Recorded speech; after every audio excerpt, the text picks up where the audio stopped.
Today we have a very early start. It's like 6:45 in the morning right now, and I'm just waiting on the rest of our group, and we're gonna go down to Lamak, which is like a cooperative run resort, for another video shoot. Going down south, it's gonna take about 2 hours to get there. We're about to leave. I'm taking you guys with me. Let's go.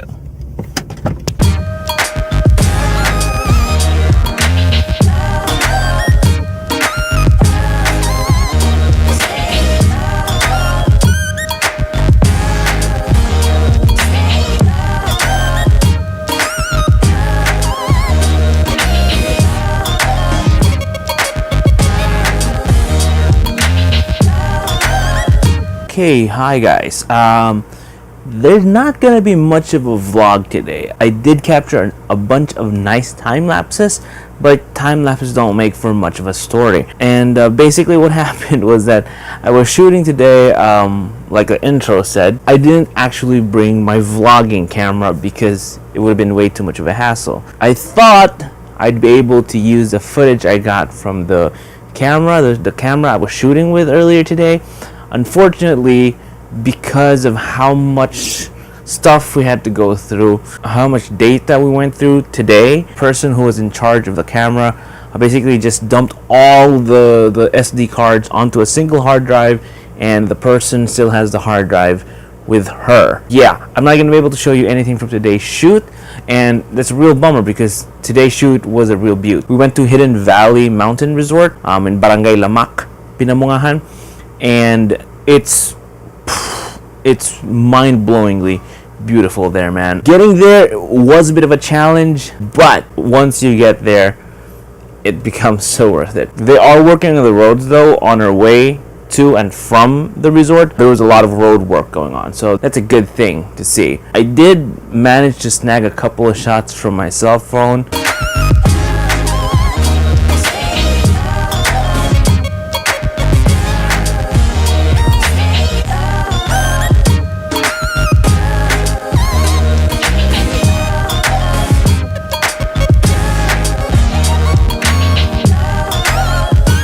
I did want to talk about, though, something that infrequently pops up, and it always almost relates to cameras. Now, here's the thing. Holiday season's coming up.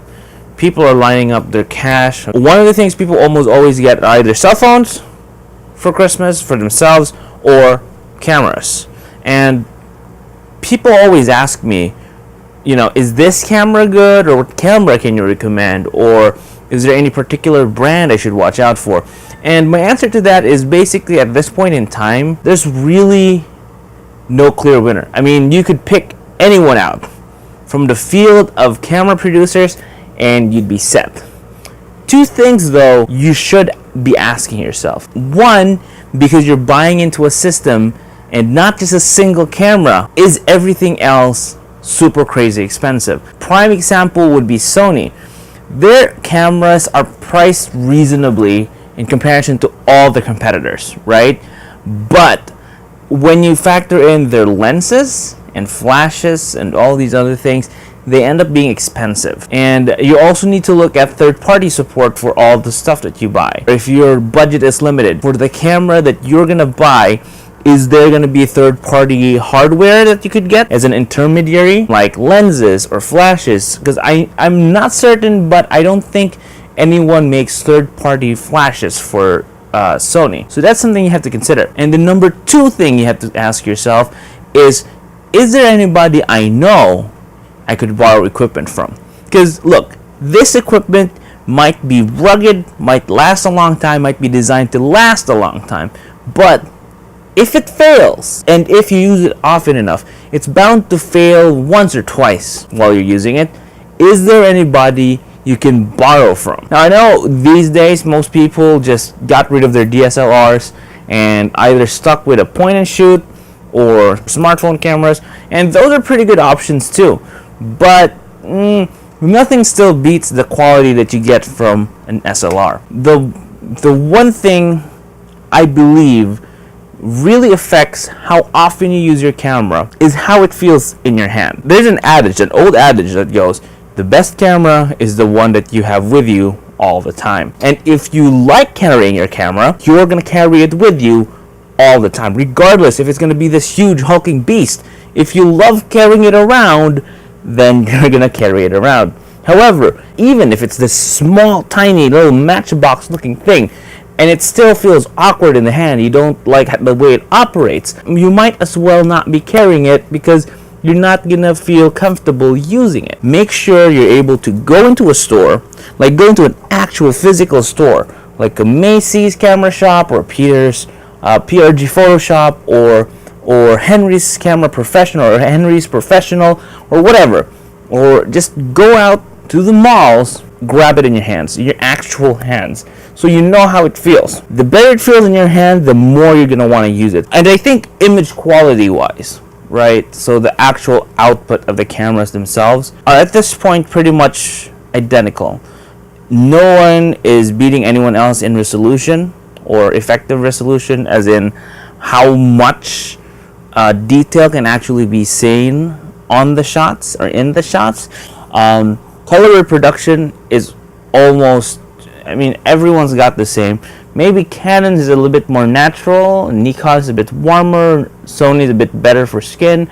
There's these small nuances, just tiny little nuances that really make or break the camera for you. I guess that's my third and final tip for buying cameras this holiday season, is that read as many reviews as you can.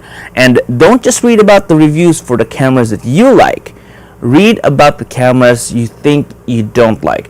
Because then, even if you don't think you like it, there might be a feature there that the camera that you like doesn't have. Does that make sense? I think that makes sense. And that's my tried and tested method for picking out camera equipment. Figure out the features that I need, read a crap ton of reviews from all sides of the fence, and then narrow it down to like 2 or 3 different cameras, and then budget. Figure out which one fits the budget. And if you can figure that out, then you're basically set. You won't really have to worry about whether you got the best camera.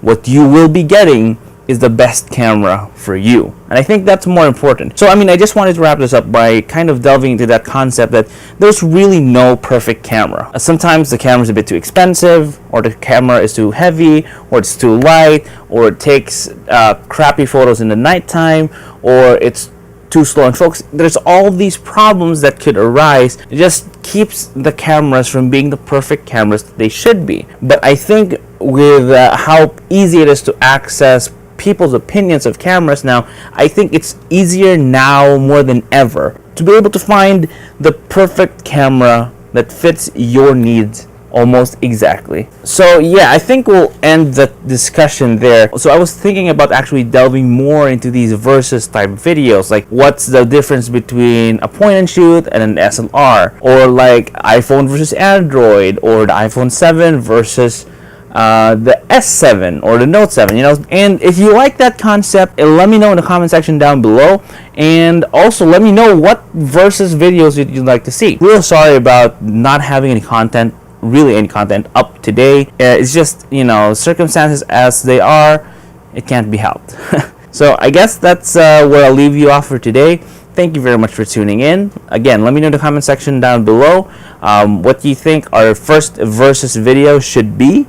And also, please hit the like and subscribe buttons down there. Also, follow me on Facebook if you don't already. Thank you very much if you do. And I guess that's it. Thank you again for tuning in.